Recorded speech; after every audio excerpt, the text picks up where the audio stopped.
little thingies here. Just interesting stuff, I feel, to touch on. Yeah, so she's going to talk about, like, the different charts, and it was so funny. I saw this girl today, and she was talking about, like, what me and her were talking about yesterday, just, like, people's emotions getting in the way of chart readings, and she's like, I saw this one girl that was, like, Saturn's transiting Kamala's cryon. That means healing wounds. And this girl goes, hold on, baby, I will hold him when I tell you this. That ain't what it means. No. She was like, girl, that ain't it at all. Yeah, that was the funniest, was almost every astrologer on social media was reading these charts. I think we talked about this in one of the other episodes, because Hope was like, that's what everyone's like, Kamala's chart is, so much more beneficial. And I'm like, no, it's not. Are we looking at the same charts? Yeah, do we have the same birthday? There was so much bias in the readings, and you can't use these modalities with bias, or mom is going to switch it up on your ass. And now they're all like, I was dead wrong. Even psychics. Like, a lot of psychics, not Sloane Bella, I think she was one of the few, but all the other, like, psychic channelers were all saying it was Kamala. And again, this shows, and that's a good reckoning moment for them too. Who are you tapping into for your information? Again, like, lower, what we would say, like, the darker feminine, or just, like, I don't want to say demonic. They're not going to source. Yeah, they're not going to source. And it was funny because one of the only chicks that I saw, because then a few came out at the end, and I feel like people were scared to post, to get dragged on the internet. Right. Close to election, a lot of some astrologers were like, Trump, psychics were saying it, and this one chick, what was her name, is like, she did like badass like astrology readings. Anyways, her name's Amy. Funny shit. She was pulling cards, and the cards were saying Trump, like, very, very obvious. Like, the world kept coming out, like, the Father God, like, an energy that represents like the Father God energy was coming up, and it's like, again, you could see who was tapped into source, who was doing non-biased things. She's like, I like I like all of them. Like, astrology, cards are great because, again, there's no bias. If you don't put the bias in the cards. It was really cool to see that, because, like, if you come from a neutral place without your emotional charge of what you want, you can be correct. And it's funny because in our, like, master class that we did today, the frequency that we picked, like, we did a bowl of, like, all the ego programs. It was attachment. Oh. And so it is very interesting because in a non-biased view, right? So, well, really quick, I just want to mention some of the things that I find interesting upcoming in terms of the United States' chart.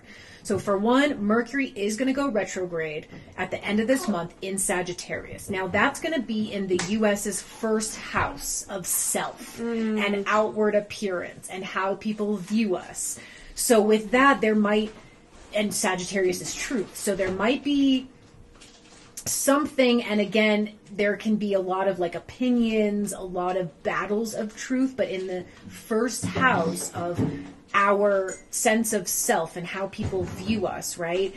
There could be a lot that gets re-brought up in, the next coming weeks. Now, also on December 6th, this is super interesting. So Mars is in Leo for like a short period of time, then goes back to Cancer for like ever.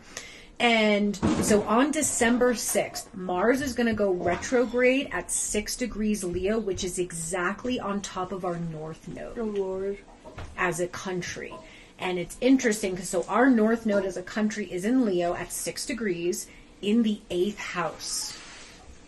So with a North Node Leo, right, that's about self-expression and over-the-top, joy, optimism, boldness, right? That's very much what the U.S. is, like, kind of known for. But in the 8th house, that holds deep shadows.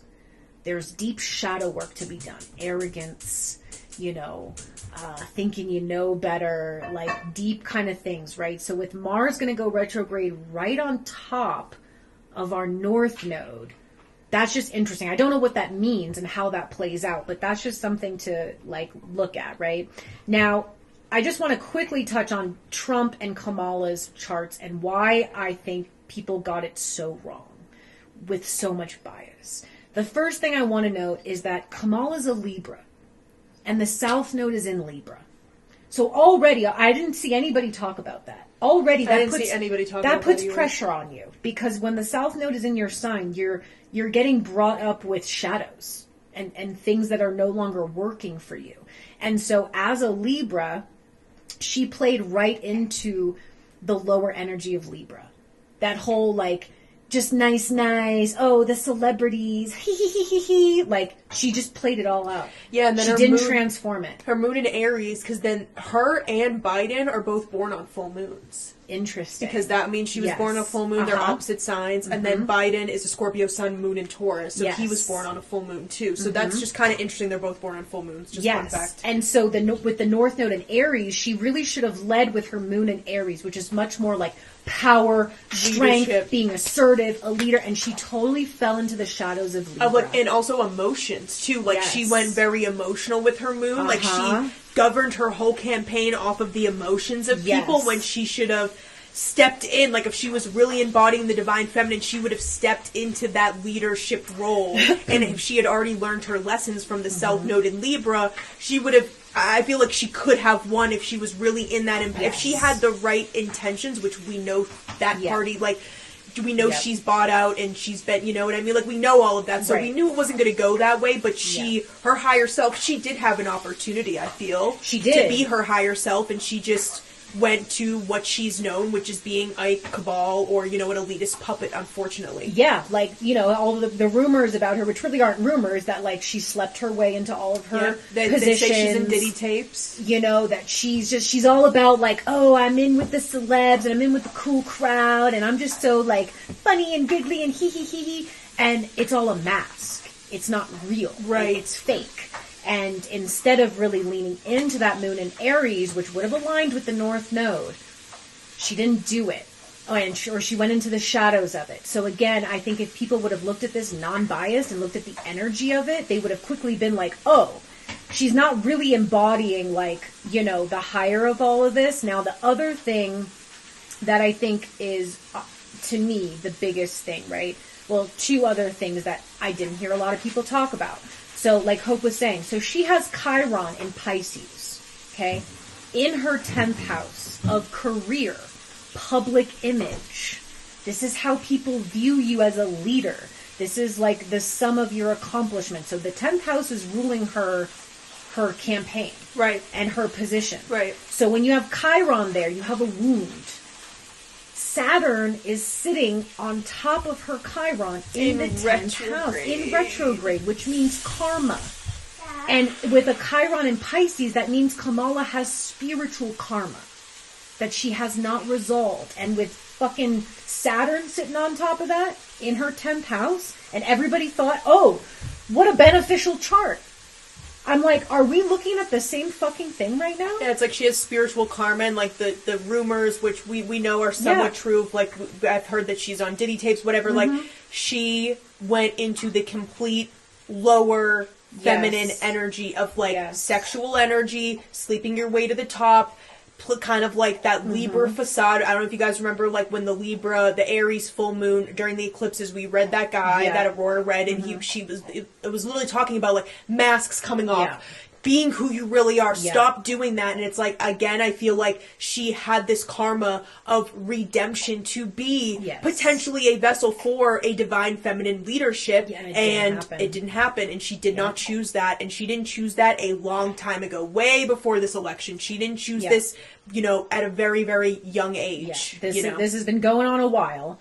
I also will say she has Saturn in Aquarius, which means that her specific karmic contract is she needs to embrace community and unity and have more of an equality type of like working with people, and Aquarius rules humanity. So one of her struggles is actually embracing humanity and being a part of humanity. And it's in her 9th house where public opinion forms.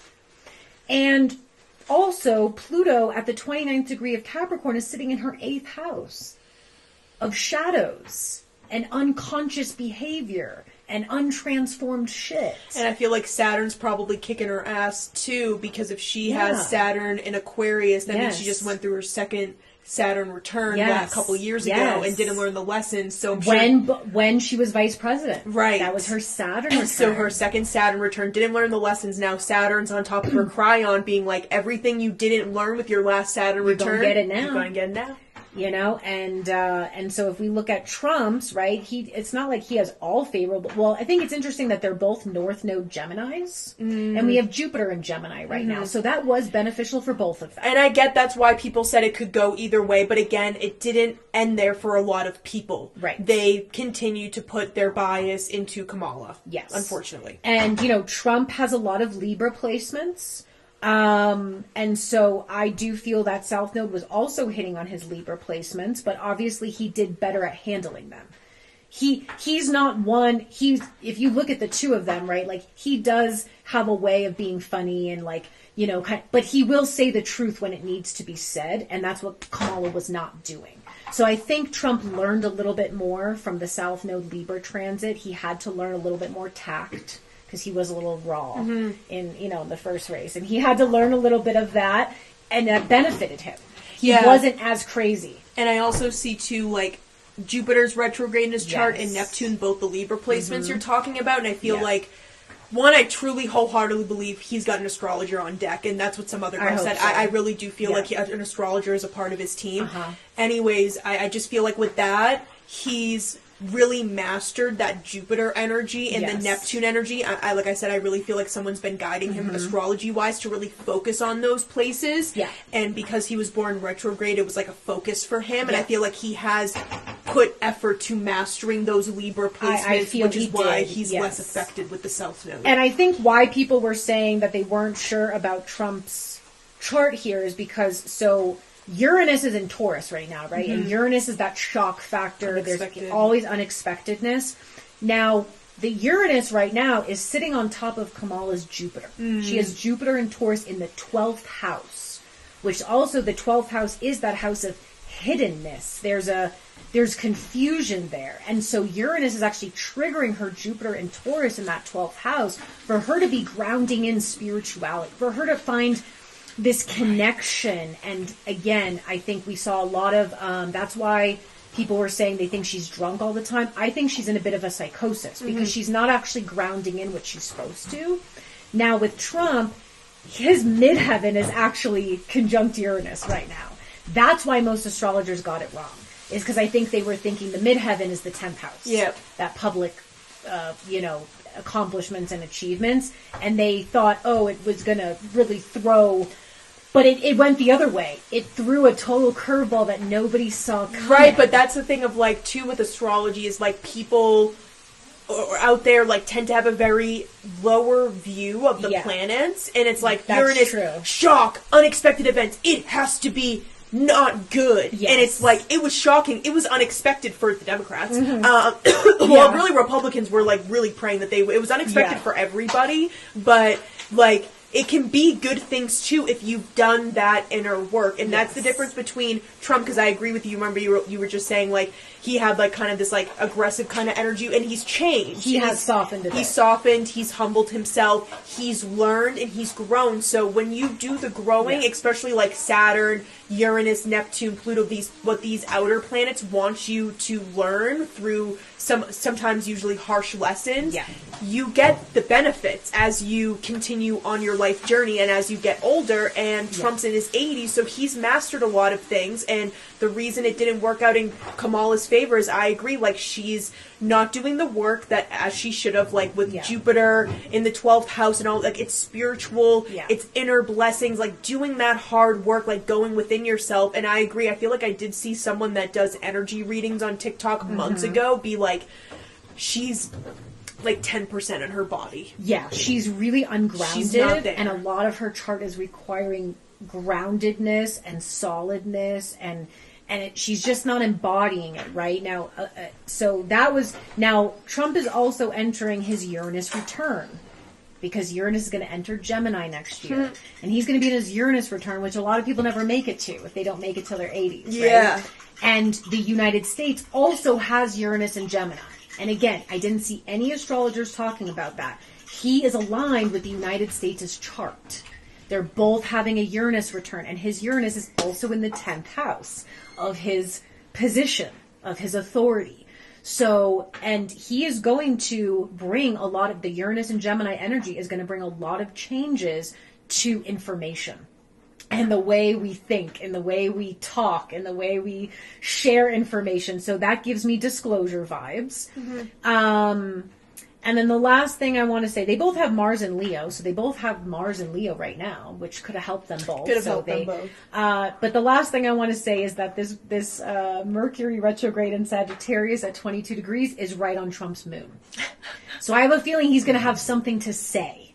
Something is going to come out again. Like, he's going to have something to say during that Mercury retrograde. Things maybe he couldn't say before the election. So that'll be interesting.